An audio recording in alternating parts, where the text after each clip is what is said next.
নমস্কার, আমি রাজ। আপনারা দেখছেন খবর 24 ঘন্টা।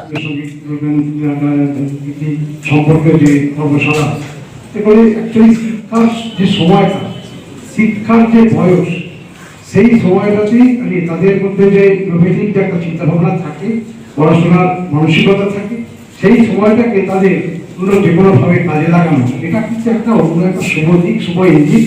এবং এটা আমার মনে হয় পশ্চিমবঙ্গের সরকারের মাননীয় মুখ্যমন্ত্রী মমতা বন্দ্যোপাধ্যায়ের মস্তিষ্ক প্রসূত।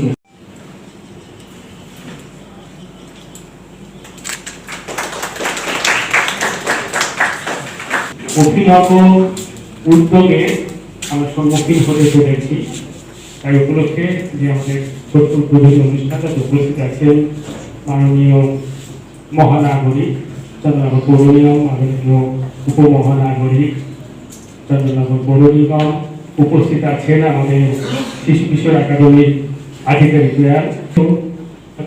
তোমাদের প্রত্যেকের সামনেই একটা বিরাট সুযোগ, একটা নতুন কিছু করা, নতুন কিছু সৃষ্টি করা, এবং সেটা এই বিনোদন জগতের সাথে বেশ সরাসরি যুক্তই বলা যেতে পারে।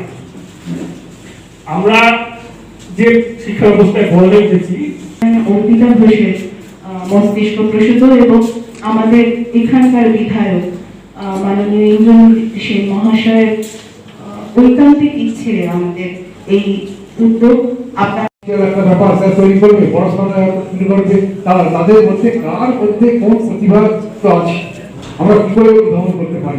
ঠিক সেরকম আজকের যে ছোটদের অর্থাৎ এখন তার দিনকাল পড়ে গেছে, আগেকার দিনে 14 দিনের